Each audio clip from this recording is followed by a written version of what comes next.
Hi friends. ITR में बहुत major update किया गया, बहुत बड़ी बड़ी चेंजेस की गई है। जो भी स्पेशली अगर हम बात करते हैं ओल्ड रिजीम के लिए, तो ओल्ड रिजीम में बहुत सारे अपडेट किए गए। अभी आईटीआर फॉर्म में जो आईटीआर फॉर्म हमारा 1 एंड आईटीआर फॉर्म 4 रिलीज हुआ है, स्पेशली रिगार्डिंग्स में डिडक्शंस की अगर मैं बात करता हूँ कि जो भी डिडक्शंस हमारे होते थे, जो हम क्लेम करते थे, उसका सब में उन्होंने चेंजेस किया हुआ है और बहुत ही स्मार्टली मूव है ये गवर्नमेंट का।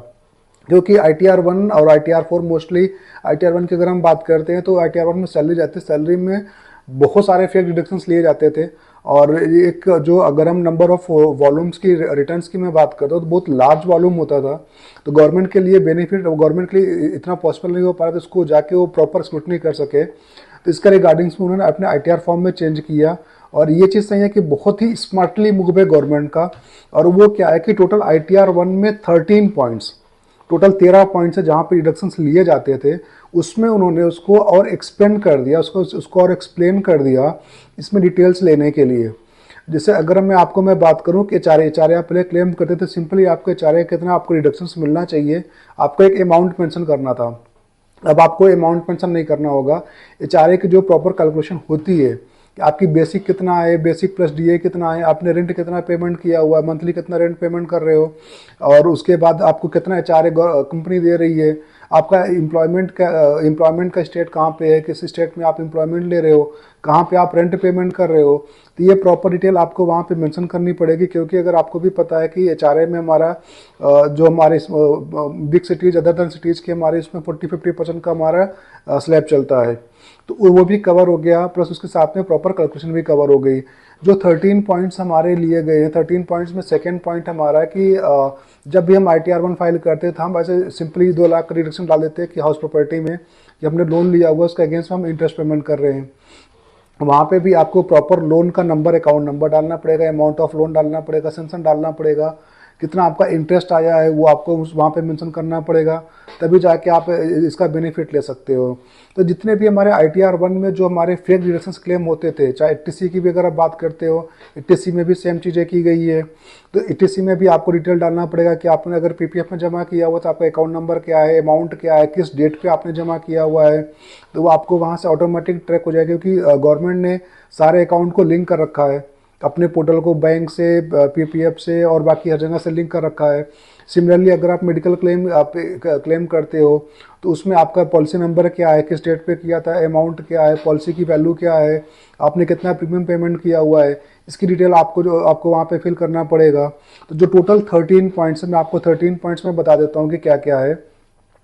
फर्स्ट हमारे हो गए एचआरए के लिए, सेकेंड हमारा हो गया हाउस लोन का जो इंटरेस्ट होता है, थर्ड जो 80C की रिडक्शन बेनिफिट मिलती है, फोर्थ 80D के लिए, 580DD के लिए हमारा जो मेडिकल मेंटेनेंस के लिए हमें मिलता है, सिक्स्थ हमारा हो गया जो 80E में हम बेनिफिट लेते हैं हायर एजुकेशन लोन के लिए। 80EE में हमारा होता है कि रेसिडेंशियल हाउस प्रॉपर्टी के लिए हम लेते हैं, जब अगर हम हाउस प्रॉपर्टी में क्लेम नहीं कर रहे थे तो हम यहाँ पे क्लेम कर रहे होते हैं, दोनों में से किसी एक जगह पे आप क्लेम कर सकते हो। 80EEA में deduction in respect of the loan taken for the certain house property, वो भी हमारा बेनिफिट मिलता था, उसके लिए भी आपको डिटेल्स देनी पड़ेगी। 80EEB परचेज ऑफ ईवी, जो हमारे इलेक्ट्रिकल व्हीकल होते हैं, उसमें भी आपको डिटेल्स मेंशन करनी पड़ेगी, लाइक आपका कार नंबर क्या, आपने कब परचेज किया, कैसे परचेज किया हुआ है। 80G में भी आपको देना पड़ेगा। हालांकि 80G की आप एक सेकेंडरी कंडीशन भी होती है कि आपके पास फॉर्म 10B होना चाहिए। 80GGA में हमारा साइंटिफिक रिसर्च के लिए जाता है, जो हमने डोनेशन दिया हुआ होता है। 80GGC हमारे पॉलिटिकल पार्टीज के लिए होता है, वहाँ पे भी चेंजेस किया गया है। 80U डिसेबिलिटी के लिए होता है, तो डिसेबिलिटी में भी आपको डालना पड़ेगा कि आपकी डिसेबिलिटी क्या है, सर्टिफिकेट नंबर क्या, आपने कहाँ से उसको ऑर्गेनाइज किया हुआ है, लेकिन आप किस डॉक्टर ने आपको दिया हुआ है, फिर उसका कैसे भी सर्टिफिकेशन है, तो वो डिटेल्स भी आपको मेंशन करनी पड़ेगी। आपकी डिसेबिलिटी क्या है, किस दिन हुआ है, और बाकी क्या डिटेल्स उसकी है, तो उसके रिगार्डिंग से आपको डिटेल मेंशन करना पड़ेगा। तो समहाउ गवर्नमेंट ने जो अभी ये मूव किया हुआ है आई.टी.आर. 1 आई.टी.आर. 4 में जो हमारे फेक डिडक्शंस क्लेम किए जाते थे, समहाउ ये आई बिलीव कि अभी हमारा ऑलमोस्ट 99% कम हो जाएगा।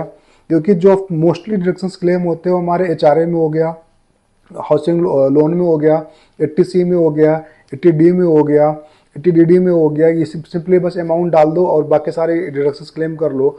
और इसलिए फिर अब क्योंकि जब वो डिटेल जाएगी सारे नंबर्स डालने पड़ेंगे, तो आप गलत नंबर नहीं डाल सकते हो, क्योंकि वो गवर्नमेंट के पास बैकएंड पे सिस्टम है उसको ऑटो फेच करने के लिए, तो वो वहाँ से उसको वेरीफाई कर सकते हैं। गवर्नमेंट के पास काफ़ी ईजी हो गया चीज़ों को समराइज करने के लिए, चीज़ों को क्रॉस चेक करने के लिए। तो आप जितने लोग भी अभी तक अपनी फेक ITR फाइल करते थे, अब वो बंद कर दो, ज़्यादा अच्छा पड़ेगा। क्योंकि गवर्नमेंट ने जो स्मार्टली मूव लिया हुआ है ना, इसमें आप अगर कुछ भी गलती करते हो तो आप फंस जाओगे।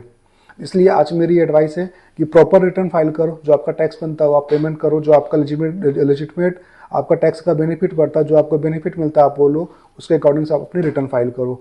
Thank you.